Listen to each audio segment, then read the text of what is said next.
Hello, it's Polish Pol VR, welcome back to the channel. We are here today to do some more PlayStation VR2 news. Microsoft Flight Simulator for PlayStation 5 and PlayStation VR2 just hit a major milestone, and that means we are getting closer than ever to finally experiencing this beautiful massive world on our PlayStation VR2 headsets, but more on that later. Also, we've got brand new interview with the producer of Resident Evil 9 Requiem, and he confirmed that this time Capcom is breaking tradition. Big feature that's been part of Resident Evil 7, Resident Evil Village and Resident Evil 4 Remake won't be included this time around, and I got feeling that is going to make a lot of people very sad. On top of that, we've got brand new release dates, some cool PSVR2 game updates and more fresh PlayStation VR2 news. Before I start, if you like what you're seeing, then please press a like and subscribe. It helps the channel stay relevant in the algorithm and also helps it grow, and I super appreciate it. Let's go! Evil Inside VR is officially launching on PlayStation VR2 on 5th of February 2026. The developer saying this is far more than just a simple VR port of flat game. They saying the game has been completely rebuilt and reimagined for virtual reality. The original story has been transformed into a deeper, darker and far more intense psychological horror experience built specifically for VR. You play as Mark, who tries to contact his recently died mother using a Ouija board after his father got arrested, so whole family clearly got issues. But something goes wrong and shit hits the fan, and his descent into the unknown begins. Now, instead of watching that story, you living inside it with all your senses absorbed into the fear. The entire house has been redesigned to feel hostile, shifting and claustrophobic, with rebuilt puzzles, new narrative flow and full spatial audio to keep you constantly uneasy. Lighting, sound and gameplay system have all been overhauled to deliver a horror experience that works only in virtual reality. Next story is Walkabout Minigolf. It is getting brand new activity this Wednesday. You can now play chess inside the Walkabout Minigolf. The feature launches in the virtual reality version in the game across Upside Town, Venice and Welcome Island.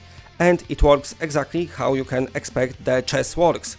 You go into the chess table, you sitting there or standing, whatever. Your putter magically being replaced by your virtual hand, and you just grab pieces with the trigger and move them anywhere on the board. There is no forced turn order or rules, so if you want to play by the book you can, or you can just make up your own silliness. It's all up to you.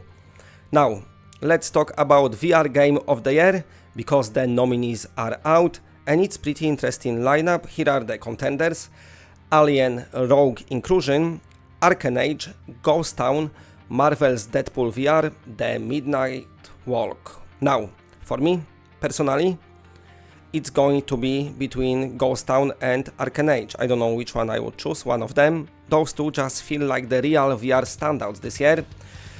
But then there's also Deadpool VR, which, this is just a tiny note on the side. As of recording this video, it's not even been released yet. Nobody has actually played it. I mean, it is releasing today, but nobody played it yet. So yeah, totally normal to put in on the list before players even get their hands on it, but they can already vote for it to be the best game of the year. Nothing suspicious at all, completely fine. Nothing to see here. But in reality though, I've got a sad feeling that despite the quality of this lineup, the winner will probably be come down to brand recognition, so either Alien Rogue Inclusion or Deadpool VR, which is a shame, because Arcanage and Ghost Town definitely deserve more love and just beautiful games. Anyway, moving on to the next story. very good news about Microsoft Flight Simulator 2024. The developers posted it on their socials. The beta has officially wrapped up. It's done, and it looks like they're gearing up for their full launch in December. Here's the statement from them, and there is some good news about the beta itself. So, they're saying, we've been very happy with the response from the community and want to express our sincere appreciation for all the feedback you provided. From a participation standpoint, this has been one of our most successful betas, and we can't wait to bring the full Microsoft Flight Simulator 2024 experience to PlayStation 5 in just few short weeks. Flight Simulator 2024 is basically ready for takeoff. It's great to see that PS5 beta is the most successful, and of course for us PSVR2 owners, fingers crossed, this means we one step closer to seeing what the VR experience will look like on PlayStation. I cannot wait. Now moving on to the next story, and here are the games that live in PlayStation Plus Premium in December, and this is Star Wars Tales from the Galaxy's Edge and Arcade Paradise VR when it comes to the PlayStation VR2. And here is my problem with it. With Star Wars and also Arcade Paradise Living, there is basically nothing left for PlayStation VR2 owners. There is humanity, but that's about it pretty much.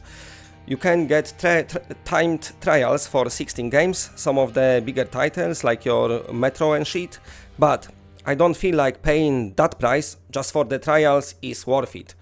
So, my advice is, if you only play PlayStation VR2 and you don't really play flat games, it's just not worth keeping PlayStation Plus Premium at the moment. Until Sony adds some proper PSVR2 games to the service, you're just not getting the value. If Sony changes anything or adds new PSVR2 games, I'll report on it straight away. But for now, it's just a not very great place for PSVR2 owners. And a quick fresh update from Battlemarkt.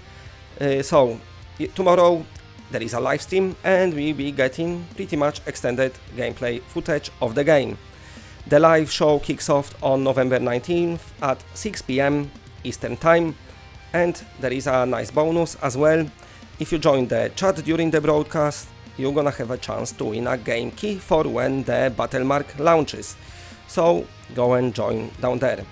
And now let's break down the new Resident Evil Requiem interview with producer Masato Kumuzawa, because it clarifies a lot and it raises some interesting points for us PlayStation VR2 players. But just to be clear and save you time if you hear just for VR info, in the interview there is no mention of virtual reality, but there is some interesting points. So first of all, Kumuzawa directly addresses all the supposed leaks about Leon S. Kennedy being in the game, and his answer is simple: fake news. He said unless something is officially released by Capcom, everything else is just a fun detective work. And in the age of AI created screenshots, you really can't trust every single image that pops up online. And that leads me into my point. There are many Resident Evil rumors circulating right now, including one claiming that Capcom cannot announce the VR just yet because the Switch version just got announced. Personally, I think that is loads of bullshit. So, for big franchise like this, where rumors, leaks and, let's say, anonymous developer sources showing up every single day, I'm gonna stick strictly to what Capcom officially confirms. If they say nothing, I say nothing. And trust me, I am watching it closely, and I know any rumor I could put in my videos and it make perfect clickable title, give me some views, but let's stick to the official stuff. The moment anything virtual reality related drops, even a tiny hint from Capcom, you hear it from me immediately as well. So another takeaway from the interview is that Requiem will not have a public demo. That is a bit unusual because Resident Evil traditionally uses demos as hype builders and technology showcase. Also, does anyone remember on PlayStation VR1 when Resident Evil 7 demo dropped? It was one of the best things going on PSVR1, such a polished VR experience all the way back in 2016. It's crazy that it was nearly 10 years ago. I cannot just register it in my brain just yet. Anyway, hearing that Requiem won't be getting any public demo at all is a big shift. According to Kumuzawa though, the team wants to spend the remaining development time polishing the game instead of preparing a demo build, which is fair enough, but it definitely breaks with the tradition. But anyway, let me just give you my personal opinion. Given how heavily Capcom has invested in virtual reality with Resident Evil 7, Village and Resident Evil 4 Remake, I'm about 70% sure Requiem will get a virtual reality mode at some point in the future. Maybe it will be PSVR2 exclusive if Sony throws money at it, like they did with previous titles, or maybe VR will be for both Steam and PlayStation 5 if Capcom funds it themselves. But for now, there is a zero official confirmation, so I will keep the expectations in check. Until then, I'm keeping an eye on it, and I'll report moment anything official surfaces. Now, thanks for watching. If you like what you're seeing, then please press a like because it does help the channel a lot. And if you're new to the channel and are not subscribed, then subscribe. It's always better when it's more of us. And that's it. Bye bye bye bye bye bye.